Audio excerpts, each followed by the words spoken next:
نحمده ونصلي على رسوله الكريم اما بعد فاعوذ بالله من الشيطان الرجيم بسم الله الرحمن الرحيم رب اشرح لي صدري ويسر لي امري واحلل عقدة من لساني يفقهوا قولي۔ اللہ تعالیٰ کا نام ہے الہادی۔ قرآن حکیم میں 2 دفعہ اس نام کا ذکر ہمیں ملتا ہے۔ سورہ الحج کی آیت نمبر 54 میں وَإِنَّ اللَّهَ لَهَادِ الَّذِينَ آمَنُوا إِلَىٰ صِرَاطٍ مُسْتَقِيمٍ، اور یقیناً اللہ تعالیٰ ایمان والوں کو سیدھے راستے کی طرف ہدایت دینے والا ہے۔ تو یہاں سے یہ پتا چلتا ہے کہ وہ ہادی تو ہے، لیکن ہر ایک کے لیے وہ یکساں ہادی نہیں ہے۔ وہ ہدایت اسی کو دیتا ہے جو ایمان رکھتا ہے، یقین کرتا ہے، اس کے لیے وہ راستے کشادہ کر دیتا ہے۔ اور سورہ الفرقان کی آیت نمبر 31 میں فرمایا وَكَفَى بِرَبِّكَ هَادِيًا وَنَصِيرًا، اور آپ کا رب ہی رہنما اور مددگار کافی ہے۔ تو وہ رب ہے جو رہنما ہے، وہ رب ہے جو مددگار، وہ سب کے لیے کافی ہے۔ الہادی وہ ذات ہے جو اپنے بندوں کی ہدایت کے لیے کافی ہے، وہ ان کی رہنمائی کرتا ہے، انہیں سعادت کے راستوں پر چلاتا ہے، دنیا میں بھی اور آخرت میں بھی۔ اور وہ ذات ہے کہ جو اپنی ہدایت سے رہنمائی کرتا ہے اور اس ہدایت کی وجہ سے لوگوں کو اپنا دوست بنا لیتا ہے، انہیں اپنی اطاعت، اپنی فرما برداری کے راستے پہ چلاتا ہے اور اپنی رضا کے راستے دکھاتا ہے اور ان پر چلاتا ہے۔ اور وہ ایسا ہادی ہے کہ اس کی ہدایت کی وجہ سے حیوانات بھی رہنمائی حاصل کرتے ہیں جب کبھی انہیں اصلاح کی ضرورت ہوتی ہے، اور جیسے حیوانات کے لیے وہ رہنما ہے، ایسے ہی جمادات کے لیے بھی وہی رہنما ہے۔ تو وہ اللہ ہے جس نے مخلوقات کو پیدا کیا، وہی ان کی رہنمائی کرتا ہے۔ سورہ العالی کی آیات 2 اور 3 میں رب العزت نے فرمایا الذی خلق فسوا، وہ جس نے پیدا کیا پھر بالکل درست بنا دیا، والذی قدر فہدا، جس نے تقدیر بنائی پھر راہ دکھائی۔ یعنی تقدیر کا مطلب یہ ہے کہ ایک چیز کو وجود میں لانے کے لیے اور پھر اس کو اختتام تک پہنچانے کے لیے اور پھر جلا اٹھانے کے لیے، پھر اپنے اصلی انجام تک پہنچانے کے لیے جو اس نے طے کر دیا ہونا ویسے ہی ہے۔ لیکن یہاں اس میں بڑی خاص بات ہے والذی قدر فہدا میں، وہ جس نے تقدیر بنائی پھر راہ دکھائی۔ تقدیر اسی کی ہے، راستہ بھی وہی دکھاتا ہے، یعنی اس تقدیر کو پورا وہی کرواتا ہے۔ مثال کے طور پر جیسے کوئی بیمار ہو جائے اور اللہ اسے شفا دینا چاہتا ہے، صحت اسے نصیب ہو جائے گی، اب صحت کا راستہ بھی اللہ خود ہی دکھاتا ہے۔ وہ ایسا ہادی ہے جو صحت کے راستے دکھاتا ہے، بیمار کو مال کے راستے دکھاتا ہے، فقیر کو وہ ہدایت کا راستہ دکھاتا ہے، ایمان والوں کو، اور وہ اپنی رضا کے راستے پہ چلاتا ہے اپنے سے ڈرنے والوں کو۔ جو جتنی بڑی سعادت حاصل کرنا چاہے اپنے رب کے آگے جب ہاتھ پھیلاتا ہے، یہ ہاتھ پھیلانا بھی اس کی تقدیر ہے، یہ اس کی تقدیر سے ہے، اس نے لکھ رکھا، یہ بھی سبب ہے۔ اس سبب سے انسان اس کی رہنمائی حاصل کرنے کی پوزیشن میں آتا ہے۔ پھر جہاں تک ہدایت کا تعلق ہے تو ایک اس کی عام ہدایت ہے اور ایک اس کی خاص ہدایت ہے۔ جہاں تک اس کی عام ہدایت کا تعلق ہے تو یہ اس کی مصلحتیں ہیں۔ تو جس طرح سے اللہ تعالیٰ کسی مخلوق کو تخلیق کرتے ہیں، اسی طرح کے اس کے لیے اسباب پیدا کرتے ہیں۔ مثلا الرحمن علم القرآن خلق الانسان علمہ البیان، رحمان نے قرآن کی تعلیم دی، اس نے انسان کو پیدا کیا پھر بولنا سکھایا۔ تو قرآن کی تعلیم کے لیے نطق کا سلسلہ اللہ تعالیٰ نے رکھ دیا.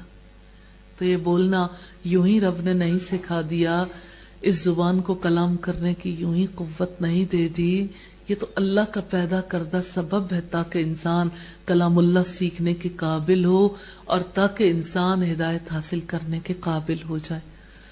پھر آپ دیکھیے کہ اللہ تعالیٰ نے جس وقت ہدایت دینے کا فیصلہ کیا، مثلا اللہ کی تقدیر میں لکھا تھا، اللہ نے اپنی تقدیر سے آدم علیہ السلام اور حضرت حوا کو زمین پر بھیجتے ہوئے کہا فَإِمَّا يَأْتِيَنَّكُم مِّنِّي هُدًى فَمَن تَبِعَ هُدَايَ فَلَا خَوْفٌ عَلَيْهِمْ وَلَا هُمْ يَحْزَنُونَ. پھر اگر میری طرف سے تمہارے پاس کوئی ہدایت آئے گی تو جو کوئی اس کی پیروی کرے گا اس کے لیے نہ خوف ہوگا نہ غم.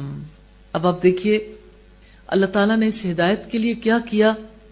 کتابیں نازل کی، رسولوں کی طرف رسالت بھیجی، شریعت کے احکامات دیے، حلال و حرام کو واضح کیا، اور دین کے اصولوں اور دین کی شاخوں کو واضح کیا، اور پھر صراط مستقیم کو بالکل واضح کر دیا، اس کی طرف رہنمائی کی تاکہ انسان اس کی رضامندی اور اپنا اجر حاصل کر سکیں. اور اسی طرح سے دوسرے طریقے اس نے بنائے تاکہ بندوں کو ان راستوں سے ڈرائے، ایسے راستے جس پر چل کر وہ گمراہ ہو سکتے ہیں، جس پر چل کر وہ رب کو ناراض کر سکتے ہیں. اور وہ ہادی ہے، اپنے مومن بندوں کو ہدایت دیتا ہے اور ہدایت کی توفیق دیتا ہے ایمان لانے والوں اور اطاعت کرنے والوں کو. آپ اس کو یوں سمجھیے کہ جیسے ایک انسان جب ایمان لے آتا ہے، یہ ہے اللہ کی تقدیر سے راستہ پیدا کر دیا نا. اب ایمان کے بعد آگے کیا ہے؟ ایمان کے بعد اللہ نے کیا کر دیا؟ عمل کا راستہ کھول دیا.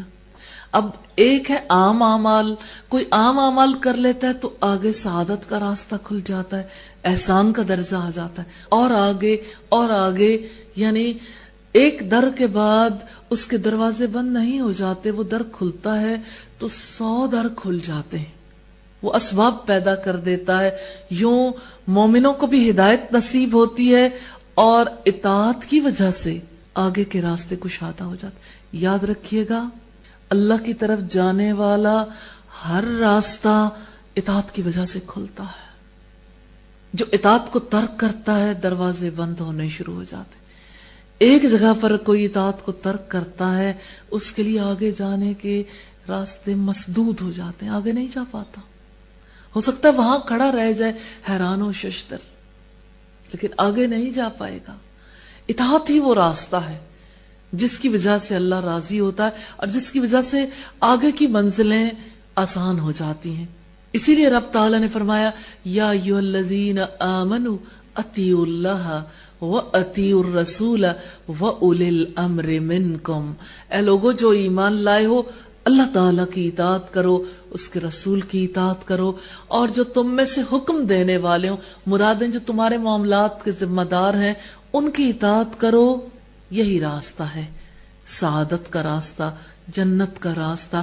کیونکہ جو شخص اطاعت کرتا ہے، فرما برداری کرتا ہے، وہ اگر اپنے امیر کی، حکم دینے والے کی بھی اطاعت کر رہا ہے تو اس لیے نہیں کہ اس انسان میں کوئی عظمت ہے، وہ اللہ کے عظیم حکم کی پیروی کرتا ہے. تو اللہ کا حکم عظیم ہے. جب ایک انسان اپنے اوپر جبر کر کے بھی اطاعت کر لیتا ہے تو اللہ اس کا دل کھول دیتا ہے، اگلے معاملات اس پر آسان ہو جاتے ہیں. اسی وجہ سے نبی صلی اللہ علیہ وسلم نے فرمایا علیکم بالسمع والطاعہ، تم پر لازم ہے سننا اور اطاعت کرنا، اگرچہ تم پر نکٹا حبشی غلام ہی کیوں نہ مقرر کر دیا جائے، لازم ہے سنو اور اطاعت کرو. کیونکہ اطاعت کی وجہ سے ہدایت کے دروازے کھلیں گے. ہدایت اسی راستے سے ملتی ہے. لوگ چاہتے ہیں من کی اطاعت کریں، اپنی خواہش کی بندگی کریں، خواہش کی پیروی کریں اور اللہ کی ہدایت کے دروازے کھل جائیں. نہیں کھلتے.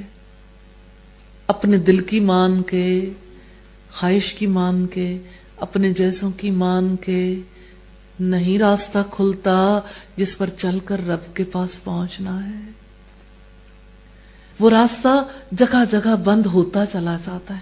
جہاں جہاں انسان اطاعت کرتا ہے وہ راستہ کھلتا چلا جاتا ہے. آپ دیکھتے ہیں جیسے موٹر وے ہے، موٹر وے پہ آپ کس طرح سے انٹر ہوتے ہیں. آپ کو ایک کارڈ دیا جاتا ہے، یہ کارڈ اس بات کا ثبوت ہے اب آپ ٹریول کر سکتے ہیں. اگر آپ کسی خاص مقام پر کسی انٹرچینج سے گزرنا چاہیں تو آپ وہ کارڈ دکھاتے ہیں، آپ اماؤنٹ پے کرتے ہیں اور آپ نکل جاتے ہیں. آپ کے لیے مشکل نہیں ہے. کہیں بھی کسی جگہ پہ آپ تھرو آؤٹ تیز سفر کرنا چاہتے ہیں، آپ اپنی منزل تک پہنچ سکتے ہیں. آپ انٹرچینج سے جانا چاہتے ہیں، کارڈ ضمانت ہے.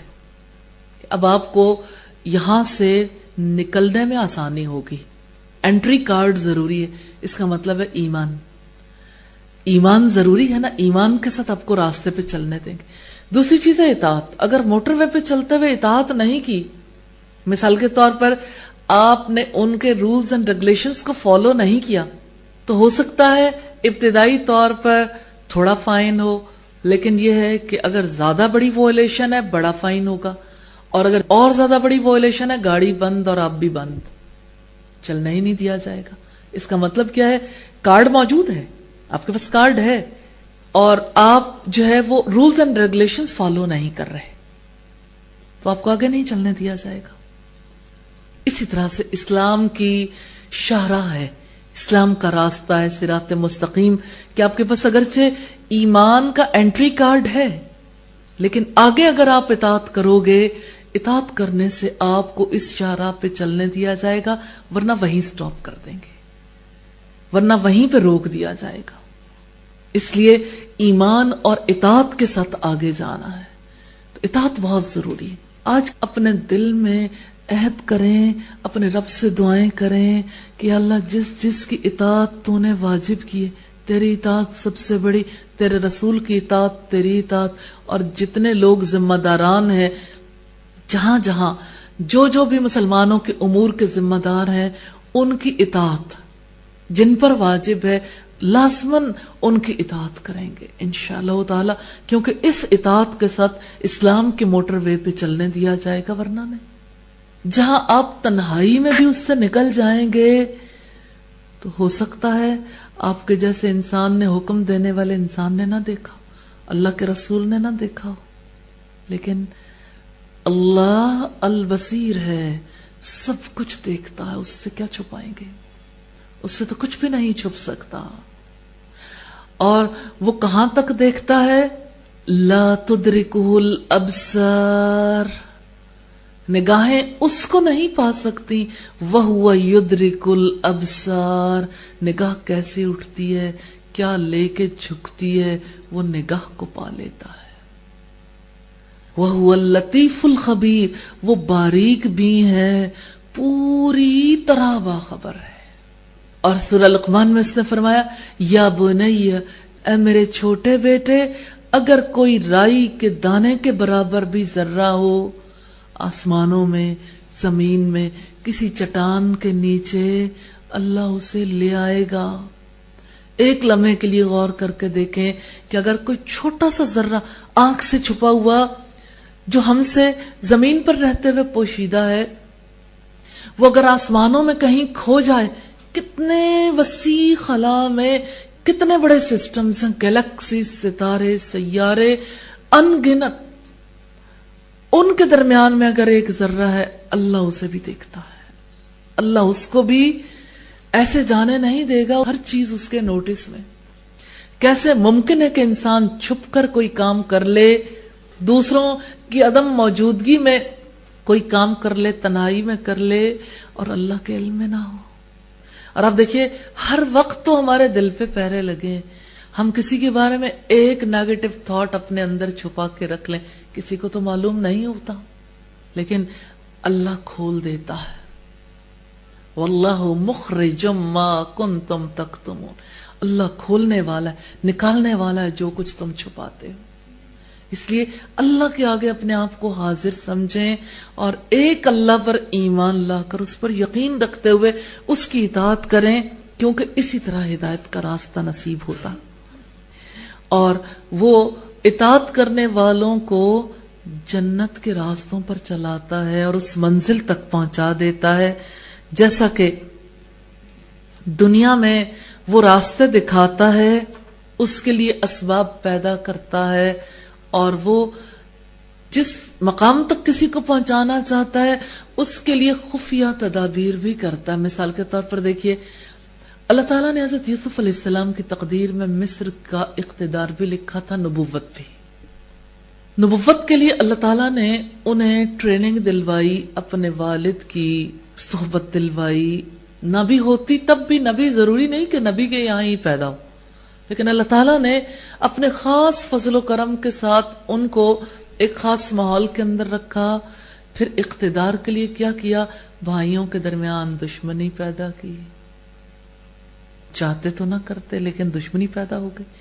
پھر بھائی چاہتے تھے کہ کسی طرح سے باپ کی توجہ حاصل کر لیں، پھر اس توجہ کے لیے بھائی کو قتل کر دینے کی سوچی۔ آخر کار ایک نے سجیشن دی، چلو اندھے کنویں میں ڈال دیں۔ اب اندھے کنویں تک پہنچایا جانا کس وجہ سے تھا؟ اللہ کی تقدیر، سبب پیدا کر دیا نا، راستہ بھی بنا دیا۔ اور یہ راستہ جانتے ہیں کہاں سے ہو کے گزرا؟ دل کے اندر سے، 10 بھائیوں کے دل کے اندر سے ہو کے گزرا۔ سبب وہاں پیدا ہوا، کوئی انسان پیدا کر سکتا ہے؟ راستہ کیا تھا؟ عداوت، دشمنی شیطان نے پیدا کی، انہوں نے قبول کر لی، لیکن اسی راستے سے انہوں نے حضرت یوسف علیہ السلام کو کنویں میں ڈال دیا۔ اب بظاہر کنویں میں ڈالنا بھائیوں نے طے کیا تھا جان لینے کے لیے کہ ختم ہو جائے، باپ کی توجہ ہمیں مل جائے گی، لیکن اللہ کی تقدیر غالب آئی۔ پھر اللہ نے اسی کو سبب بنا دیا۔ کنویں سے پانی لینے کے لیے جو قافلہ آیا، آسمان اور زمین کی پیدائش سے پہلے بھی وہ طے شدہ تھا کہ ایک قافلہ پیدا ہوگا، پھر وہ جائے گا، پھر وہ حضرت یوسف کو نکال کر مصر لے جائے گا، پھر وہ عزیز مصر کے یہاں رہے گا، اور عزیز مصر کے یہاں رہ کے حکومت اور اقتدار کے طور طریقے دیکھے گا، اور پھر یعنی نفع و نقصان سمجھے گا۔ پھر کس طرح سے ایک خاص وقت پر اللہ تعالیٰ نے کیا تدبیر کی، یہ بھی حضرت یوسف علیہ السلام کو اقتدار تک پہنچانے کی۔ ایک وہ وقت تھا جب حضرت یوسف علیہ السلام کے بھائی ان کے دشمن ہو گئے، ایک وہ وقت آیا ایلیٹ کلاس کی خواتین ان کی محبت میں مبتلا ہو گئی۔ اگر دیکھا جائے عام حالات میں یہ ایک فتنہ، ایک مصیبت، یہ ایک آزمائش، لیکن ان کے اقتدار تک پہنچنے کے لیے یہ بھی ضروری تھا، کیونکہ ان کی ایسی کیفیت کی وجہ سے یہ طے کیا گیا، حضرت یوسف علیہ السلام کے دل سے بھی وہی بات نکلی، اور طے بھی یہی کیا گیا، قید خانے میں ڈال دو۔ 20-21 برس قید خانے میں رہے تقریباً، اسی کے لگ بھگ۔ ذرا دیکھیں کتنا طویل عرصہ ہے۔ اگر دیکھا جائے تو ایک شخص کا قید خانے میں ڈالنا تو یوں لگتا ہے کہ جیسے اس کی تو عمر ہی چلی گئی، لیکن وہاں پر جو اخلاص، ثابت قدمی، اور وہاں پر جو اپنی اصل پر قائم رہنا ملا، وہ نہ عزیز مصر کے گھر مل سکتا تھا، نہ بھائیوں کے ماحول میں۔ اللہ ہی اپنے تقدیر کو جانتا اور اللہ ہی تمام معاملات کی حکمت کو سمجھتا۔ پھر قید خانے کے اندر ہوتے ہوئے کس طرح سے باہر اسباب پیدا کر دیے۔ بادشاہ کو ایک خواب نظر آیا اور بادشاہ کے دل میں قلق، یہ کیا ہے؟ یہ کی ہے قید خانے کے کھلنے کی، کہ اب قید خانہ کھلے گا، حضرت یوسف علیہ السلام باہر آئیں گے، اور پھر بادشاہ خود کہے گا کہ میں آپ کو امانت دار سمجھتا ہوں، اور پھر خود خزانوں کا سارا سلسلہ ان کے حوالے کر دینا ممکن ہونا تھا۔ تو اب آپ ذرا نوٹ کیجئے، کنعان کا ایک باشندہ مصر کے اقتدار تک پہنچا بیچ کے ان مراحل کے بغیر کیسے ممکن تھا؟ تو یہ اللہ کی خفیہ تدبیر۔ تو اللہ تعالیٰ نے جب اپنا کوئی کام کرنا ہوتا ہے، فَعَالٌ لِّمَا يُرِيدُ، کرنے والا ہے جو کچھ وہ ارادہ کرتا ہے، اور وہ کر گزرتا ہے۔ کیسے؟ وہ اس کے لیے خفیہ تدابیر بناتا ہے اور ہر چیز کو اس کی منزل تک پہنچا دیتا۔ تو سارے اسباب، راستے، طریقے اس نے اپنی تقدیر کے پورا ہونے کے لیے وضع کر دیے۔ جیسے قرآن حکیم میں آتا ہے ثم السبیل یسرہ، کہ پھر وہ راستے کو آسان کر دیتا ہے۔ کس کے راستے کو؟ ہر ایک چیز کے راستے کو۔ مثال کے طور پر دیکھیے، جیسے ماں کے پیٹ میں بچہ ہے، بظاہر تو آپ دیکھیے ماں ایک خاص وقت تک خوش ہوتی ہے، لیکن کیا ماں کی قدرت اس کے اختیار میں ہے کہ اس بچے کو باہر لے آئے؟ اللہ ہی ہے جو اس کے لیے سبیل پیدا کر دیتا. اللہ نے اس کے باہر آنے کے لیے کیسے راستہ بنا دیا. جب ماں کے پیٹ میں بچہ بننے کے عمل کا آغاز ہوتا ہے اس وقت کتنا چھوٹا ذرہ ماں کے پیٹ کے اندر جاتا ہے، پھر وہ جب پورا بچہ بن جاتا ہے کتنا بڑا، وہی جو چھوٹا سا ایک سیل ہوتا ہے کس طرح سے وہ ایک پورے اتنے بڑے وجود میں تبدیل ہوتا ہے، پھر اللہ اس کے لیے راستہ آسان کرتا ہے. تو ماں کے پیٹ تک اس ابتدائی سپرم کے پہنچنے کا سلسلہ، پھر بچے کے باہر آنے کا سلسلہ ہمیں کیا بتاتا ہے؟ راستے اللہ ہی آسان کرتا ہے.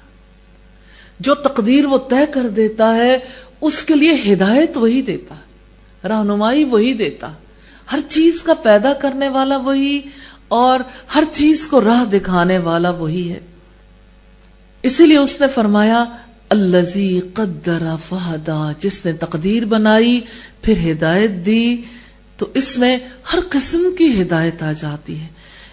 ابن عطیہ نے اپنی تفسیر المحرر الوجیز میں والیوم 8 پیج 195 پر یہ وضاحت کی ہے، اور اس کا جو قول ہے فہدا پھر اس نے ہدایت دی، تو یہ عام ہے ساری قسم کی ہدایات کے لیے، چاہے وہ انسان کے لیے ہوں، حیوان کے لیے ہوں. اور بعض مفسرین نے اس میں کچھ چیزوں کو خاص کیے، جیسے فرہ کہتا ہے ہدا جو ہے اس کو ہم سمجھ سکتے ہیں گمراہی سے، یعنی ایک طرف وہ جس کو کوئی راستہ نہ ملے اس کو تصور کر کے دیکھیں، اور ایک طرف وہ ہے جس کو راستے کا پتہ ہے اور وہ بکٹٹ اپنے راستے پہ بھاگتا چلا جا رہا ہے. تو یہ اپوزٹ سے سمجھ کے دیکھیں. پھر اسی طرح سے اللہ تعالیٰ نے ہر حیوان کی رہنمائی کی ہے. مثال کے طور پر جیسے جانوروں کے اندر وہ عقل نہیں ہے، لیکن اللہ نے ہر مذکر کو گائیڈ کر دیا ہے کہ وہ مؤنث تک کیسے پہنچے گا، ہر ایک کے لیے رہنمائی موجود ہے. اسی طرح سے سارے وحشی جانوروں تک کے اندر یہ سینس اللہ تعالیٰ نے رکھ دی ہے، اور اس میں زندگی کا ہر ہی طریقہ آ جاتا ہے، یعنی نسل کو بڑھانے کا، غذا کی حاصل کرنے کا، پیداوار بڑھانے کا. جیسے ہیومن بینگز ہیں، انسان جس طرح سے غذا پہلے حاصل کر رہے تھے، ایک گندم کے دانے سے پہلے کتنے کم دانے ملا کرتے تھے، لیکن ڈے بائی ڈے اس کے لیے وہ اچھا ہو یا برا یہ ایک الگ بات ہے، لیکن ڈے بائی ڈے ایک ہی ایکڑ سے حاصل ہونے والی پیداوار میں اضافے کے لیے کتنی تحقیقات ہو رہی. والذی قدر فہدا، وہی ہے جس نے تقدیر بنائی پھر راہ دکھائی. اور تقدیر کیا ہے؟ ایک دانے سے 700 دانے. آپ نے پڑھا نا، ایک دانے سے 700 دانے بھی پیدا ہو سکتے ہیں. ابھی تو انسان کے تصور سے بھی ماورا ہے کہ ایک دانے سے 700 دانے حاصل کر سکے، لیکن اللہ ہی اس سے زیادہ بھی عطا کر سکتا ہے. اور امام ابن تیمیہ نے ابن عطیہ کی تائید کی ہے، اور ان کے اس باب میں بہت سے اقوال ہمیں ملتے ہیں، اور سلف صالحین کی بھی تفسیر اس بارے میں یہی ہے. تو اللہ تعالی ہر حاجت مند کی حاجت کو سنتا ہے، پورا کرتا ہے، اور وہ اللہ ہی ہے جو اپنی ذات کی معرفت عطا کرتا ہے جو شخص معرفت حاصل کرنا چاہے. یعنی آپ دیکھیے ہماری نگاہ ہے نا، اس کو اللہ نے یہ ہدایت نہیں دی کہ رب کو دیکھ سکے، کبھی نہیں دیکھے گی اس دنیا میں. پھر اللہ نے جب اس جہان سے جانے کے بعد، جنت میں پہنچ جانے کے بعد اپنا دیدار کروانا ہے تو یہ نگاہیں یہی ہوں گی، لیکن توفیق مل جائے گی. یہ اس کی طرف سے طے کردہ سلسلہ ہے. اس وقت نگاہوں کے اندر وہ قوت بھی آ جائے گی جس سے اپنے رب کا دیدار کریں گے. اسی طرح سے اب دیکھیے کہ وہ جو کانوں سے ہمیں وہی آوازیں سنواتا ہے جتنی کانوں کی رینج، اس سے زیادہ نہیں، کیونکہ کان پھٹ جائیں گے. لیکن وہ جس وقت جس کو اس عام دنیا سے ماورا بھی کوئی بات سنوانا چاہتا ہے تو سنوا دیتا ہے. جیسے پچھلی دفعہ ہم نے دیکھا تھا حضرت عمر کہاں تھے؟ مدینہ میں، اور ان کا لشکر کہاں تھا؟ شام میں. اور اس وقت انہوں نے لشکر والوں سے کہا کہ پہاڑ کی طرف چلو تو آواز نے کہاں سے ٹریول کیا اور کہاں جا کے آواز سنائی تھی. ایسا ہونا ممکن ہے جیسے حضرت یوسف علیہ السلام کی قمیص چلی تھی مصر سے، اور حضرت یعقوب علیہ السلام نے کہاں کنعان میں کہا تھا کہ مجھے یوسف کی خوشبو آ رہی ہے، اگر تم مجھے سٹھیایا ہوا نہ سمجھو. اللہ جب چاہے اس سے تیز کر دیتا، یہ اس کی تقدیر سے ہے. جیسے وہ چاہے اسی طرح سے انسان کو حواس کی قوت دیتا ہے، لیکن سب سے بڑی دولت یہ ہے کہ وہ کسی کو اپنی ذات کی پہچان عطا کرتے ہیں. جس کو نہ آنکھیں دیکھ سکتی ہیں، نہ کان سن سکتے ہیں، نہ اپنے حواس سے اسے محسوس کر سکتے ہیں، لیکن جو اس کی طلب رکھتا ہے وہ اس کی مانگ پوری کر دیتا ہے، اس کو اپنی معرفت، اپنی پہچان عطا کرتا ہے. الفتاوی میں یہ والیوم 16 پیج 147 پر ہے. تو اللہ تعالیٰ کی ہدایت کی دو قسمیں ہیں. ایک اس کی عام ہدایت ہے جو ہر نفس کے لیے ہے، اور دوسری خاص ہدایت ہے. تو ہر نفس کو جو ہدایت ملی ہے اپنی زندگی کے لیے، زندگی کی بقا کے لیے جو کام کیے جاتے ہیں، روزی حاصل کی جاتی ہے، روزی کے حصول کے لیے ایفرٹس کی جاتی ہیں، اس کی طرف ہر ایک کی رہنمائی کی ہے. یہ ایسی ہدایت ہے جس میں حیوانات بھی شامل ہیں، کیونکہ حیوانات کو بھی اللہ تعالیٰ اسی طرح سے ان کا رزق عطا کرتا ہے.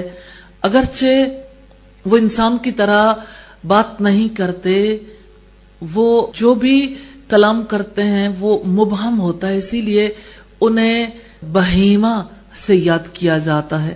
بہیمۃ الانعام قرآن حکیم میں کہا گیا. اور اسی طرح سے پرندے اور جانور، اور اسی طرح سے ہر علاقے میں بسنے والے افراد ہیں. اللہ تعالیٰ ہر ایک کو اس کی زندگی کے لیے ہدایت عطا کرتا ہے، زندگی گزارنے کے لیے، یعنی معاش کی ہدایت اللہ تعالیٰ عطا کرتے ہیں. اور چاہے انسان ہو یا حیوان، اللہ تعالیٰ یہ بھی ہدایت عطا کرتے ہیں، اس کی طرف بھی رہنمائی کرتے ہیں کہ جو بچہ ماں کے پیٹ میں چلا گیا اس نے باہر کیسے آنا ہے. اب دیکھنے کو تو صرف اتنا ہے کہ ماں کو تو پینز ہو رہی ہیں، بچے کو کون بتاتا ہے کہ باہر آ جاؤ؟ کیا پین کی وجہ سے ہی بچے پہ اثرات ہوتے ہیں؟ ہمیں تو یہی اندھا گنگا طریقہ بتایا جاتا ہے نا سائنٹیفک وے سے، کہ پین کی وجہ سے بچے کو اس کے علاوہ کوئی صورت نہیں ملتی کہ وہ باہر آ جائے. اور خالق کی ہدایت کو سارے ہی سائنٹسٹ کس طرح سے پس پش ڈال دیتے ہیں کہ کوئی ہے جو اسے بتاتا ہے کہ اب تم نے یہاں نہیں ٹھہرنا، اب تمہارا مقام باہر ہے. تو جیسے ماں کو اللہ تعالی یہ سمجھ عطا کرتا ہے اور ماں اس کے لیے تیار ہو جاتی کہ بچے کی خاطر وہ تکلیف برداشت کر لے، ایسے ہی بچہ بھی باہر آنے کے لیے تیار ہو جاتا ہے اللہ کی دی ہوئی ہدایت کی وجہ سے. اور اسے یہ پتہ لگ جاتا ہے کہ مجھے کہاں سے باہر جانا ہے، حالانکہ نہ اس کی آنکھیں کھلی ہوتی ہیں، نہ کان کھلے ہوتے ہیں، نہ ہی وہ اپنا راستہ دیکھ سکتا ہے، لیکن باہر وہ آ جاتا ہے. اور پھر اب دیکھیے کہ بچے کو باہر آتے ہی، ماں کے پیٹ سے جب باہر آتا ہے، کون ہے جو اس کی رہنمائی کرتا ہے کہ اب تمہیں بھوک لگ گئی، اب اپنی بھوک کے لیے تم تڑپو. وہ تڑپ، پھر اس کا رونا، پھر بچے کو جو ہے ماں کا دودھ پلانا. اور اب دیکھیے ہر ماں حیرت زدہ رہ جاتی ہے جس وقت وہ بچے کو پہلی بار اپنے سینے سے لگاتی ہے اور بچہ جب دودھ پیتا ہے، سک کرتا ہے، ماں حیرت زدہ رہ جاتی ہے اس بچے کو کس نے سک کرنا سکھایا. پیدا ہوتا بچہ اپنی ماں کا دودھ پینا جانتا ہے، اس کے اندر یہ صلاحیت موجود ہوتی ہے، موجودگی کا اعتراف تو ہر ایک کرتا ہے. کون ہے یہ ہدایت دینے والا؟ وہ الہادی ہے جو ہر ایک کو اس کا طرز زندگی سکھاتا ہے اور ہر ایک کو اس کی زندگی کے طور طریقوں سے آشنا کرتا ہے. تو وہ پرندوں کو ہدایت دینے والا، وحشی جانوروں کو ہدایت دینے والا، جانوروں چوپایوں کو ہدایت دینے والا، عجیب عجیب افعال کے لیے ہدایت دینے والا جس کو کرنے سے انسان عاجز. مثلا اب دیکھیے جیسے بندر ہے، ایک لمحے میں اگر وہ یہاں چھلانگ لگا کر اوپر پہنچ جائیں، انسان دیکھتا ہے حیرت زدہ رہ جاتا ہے. کون ہے جس نے اس کے اندر چھلانگ لگانے کا ذوق پیدا کر دیا؟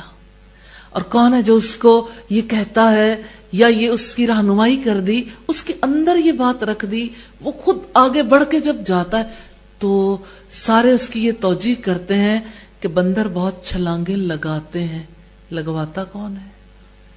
رہنمائی کون کرتا ہے؟ وہ الہادی ہے جو ہر ایک کو اس کا طرز زندگی بھی سکھاتا ہے. جیسے اس نے شہد کی مکھی کو شہد بنانا سکھایا.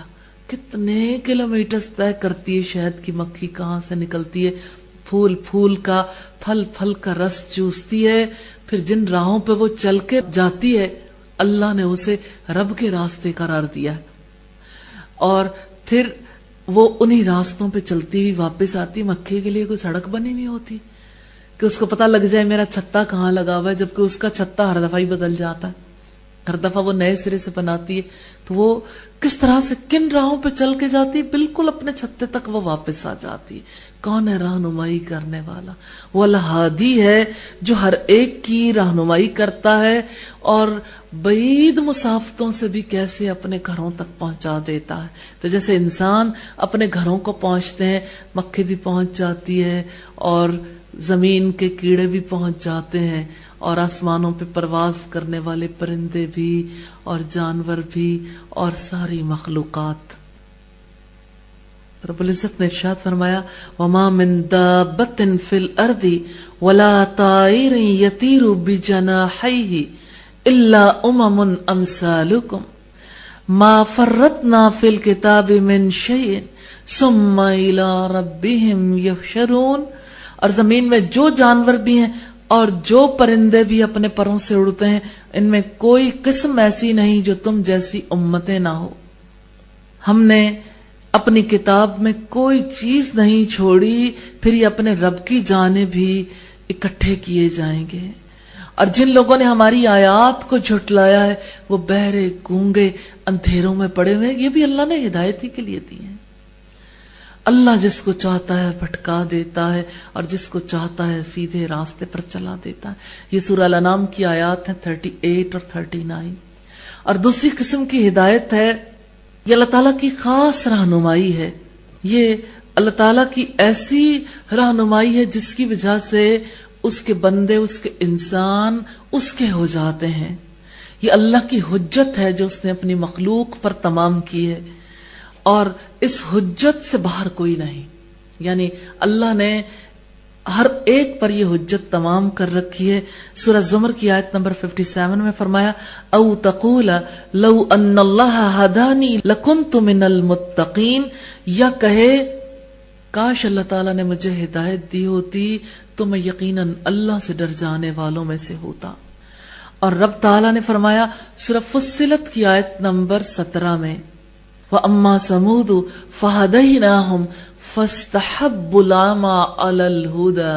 بہت توجہ طلب آیت. اور جو سمود تھے انہیں ہم نے ہدایت کا راستہ دکھایا. کیسے؟ سمود کے پاس کون گیا تھا راستہ دکھانے؟ اللہ انسانوں کے پاس اپنے نبی بھیجتا ہے نا، تو حضرت صالح علیہ السلام گئے تھے. پھر انہوں نے کیا کیا؟ ہدایت پر اندھے پن کو پسند کیا. جیسے ہماری قوم اندھے پن کو پسند کرتی ہے، اللہ کے کلام کو نہیں سیکھتی، محمد رسول اللہ صلی اللہ علیہ وسلم کی تعلیمات کو نہیں سیکھتی. فَاسْتَحَبُّوا الْعَمَى عَلَى الْهُدَى. انہوں نے اندھے پن کو پسند کیا ہدایت کے مقابلے میں. اسی طرح اس کا فرمان ہے وَمَا كَانَ اللَّهُ لِيُضِلَّ قَوْمًا بَعْدَ إِذْ هَدَاهُمْ حَتَّى يُبَيِّنَ لَهُم مَّا يَتَّقُونَ. اور اللہ ایسا نہیں کہ کسی قوم کو ہدایت دینے کے بعد اسے گمراہ کر دے جب تک کہ وہ ان کے لیے صاف صاف وہ احکام نہ بیان کر دے جن سے وہ بچیں. سورہ توبہ کی آیت نمبر 115 ہے. تو اللہ تعالیٰ نے جیسے بیان کرنے کی ہدایت دی، پھر اسی طرح سے دلیل کی روشنی بھی دکھائی، دلائل بھی دیے، لیکن اس کے باوجود لوگ ہدایت نہیں پاتے، پھر وہ گمراہ ہوتے ہیں اور اپنے برے انجام کو پہنچتے ہیں کیونکہ وہ ہدایت کے راستے کو چھوڑ دیتے ہیں. تو یہ دوسری قسم تھی اللہ تعالیٰ کی ہدایت کی جو ہم نے دیکھی. اور وہ کیا ہے؟ اللہ کی رہنمائی اور بیان کرنا. تیسری قسم کی رہنمائی ہے، ہدایت ہے توفیق اور الہام، شرح صدر. حق کو قبول کرنے کے لیے اور اس پر راضی ہو جانے کے لیے. یہ بات بڑی اہم ہے. اللہ تعالیٰ ہی ہدایت دیتا ہے، دلوں کے اندر وہی باتوں کو ڈالتا ہے، الہام وہ کرتا ہے، پھر توفیق وہ دیتا ہے، پھر شرح صدر سینے کو کھول دیتا ہے. یعنی انسان حق کو قبول کرنے کے لیے بھی تیار ہوتا ہے، حق پر عمل کرنے کے لیے بھی تیار ہوتا ہے، اس پر راضی بھی ہو جاتا ہے. رب تعالیٰ نے فرمایا مَن يَهْدِ اللَّهُ فَهُوَ الْمُهْتَدِ، جسے اللہ ہدایت دیتا ہے پھر وہ ہدایت پانے والا ہے. یہ الکاف کی آیت نمبر 17. تو اللہ کی ہدایت سے ہی لوگ ہدایت پاتے ہیں. اور اسی طرح سے سورہ فاطر کی آیت نمبر 8 میں فرمایا أَفَمَنْ زُيِّنَ لَهُ سُوءُ عَمَلِهِ فَرَآهُ حَسَنًا فَإِنَّ اللَّهَ يُضِلُّ مَن يَشَاءُ وَيَهْدِي مَن يَشَاءُ. کیا وہ شخص جس کے لیے اس کا برا عمل خوشنما بنا دیا گیا پھر وہ اسے اچھا سمجھ رہا ہو؟ پھر یقیناً اللہ جسے چاہتا ہے ہدایت دیتا ہے، جس کو چاہتا ہے گمراہ کرتا ہے. چنانچہ آپ کی جان ان پر افسوس کر کے نہ جاتی رہے. یعنی یہ تو اللہ کا اختیار ہے، ہدایت دینا بھی، گمراہ کرنا بھی. اب جس کے لیے اس کا برا عمل خوشنما ہو گیا تو یہ اللہ کی تقدیر ہے، یہ اس کے اپنے اندر کی بات ہے، وہ ہدایت کو قبول کرنا نہیں چاہتا. اسی طرح فرمایا لیس علیک ھداھم ولکن اللہ یہدی من یشاء. ان کو ہدایت دینا آپ کا ذمہ نہیں ہے، لیکن اللہ جسے چاہتا ہے ہدایت دیتا ہے. یہ البقرہ کی آیت نمبر 272 ہے.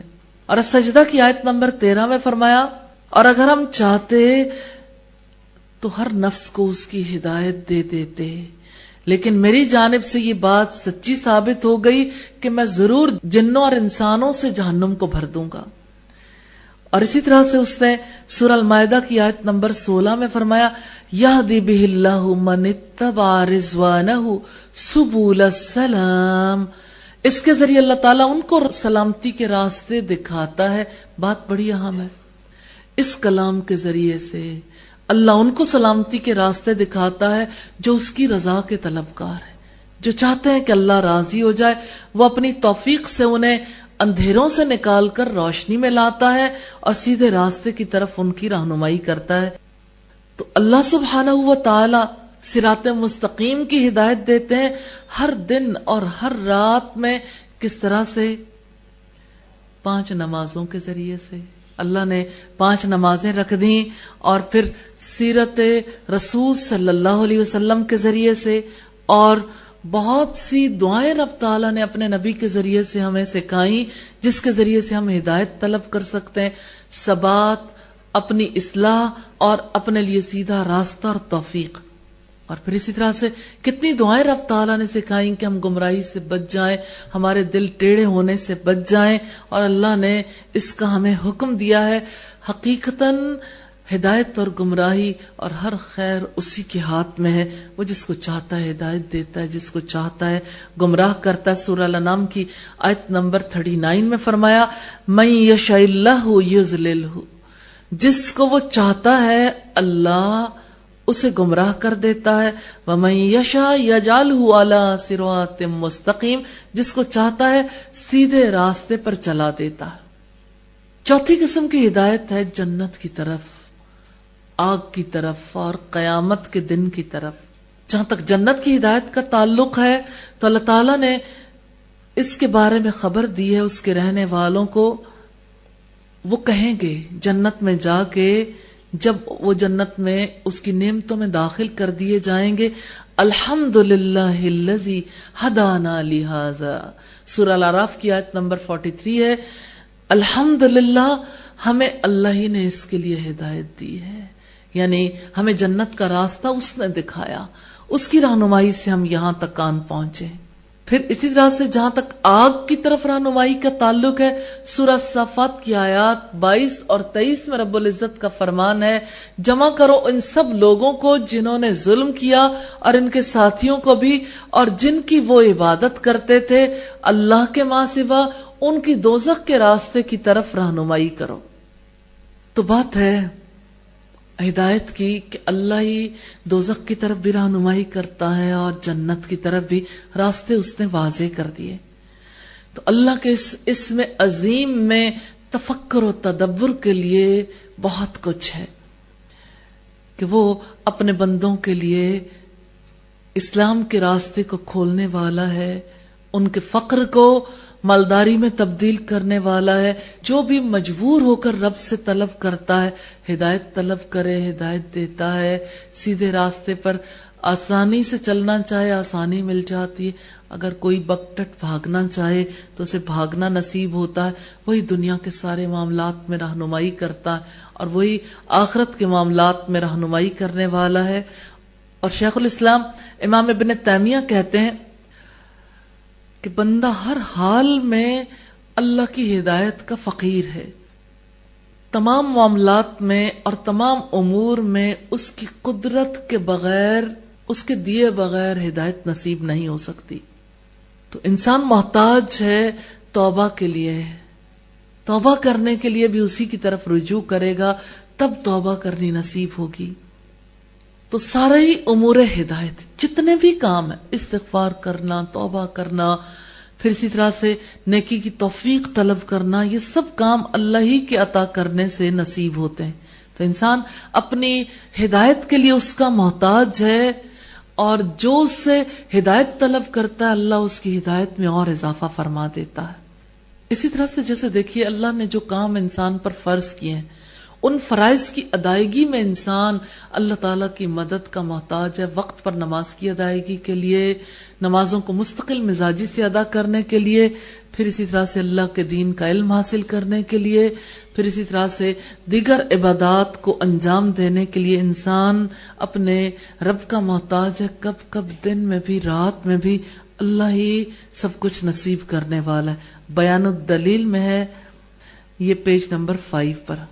اس لیے اللہ سے دعا کرنے کی ضرورت ہے، اہدنا الصراط المستقیم، ہماری رہنمائی کر دیجئے سیدھے راستے کی طرف، صراط الذین انعمت علیہم، ان لوگوں کے راستے پر جن پر تو نے انعام کیا، غیر المغضوب علیہم ولا الضالین، ان لوگوں کے راستے پہ ہمیں نہ چلانا جو بھٹک گئے یا جو گمراہ ہوئے۔ اللہ تعالی ہمیں ہمیشہ اپنے سیدھے راستے پر چلنے والوں میں شامل فرما لے۔ وآخر دعوانا ان الحمد للہ رب العالمین۔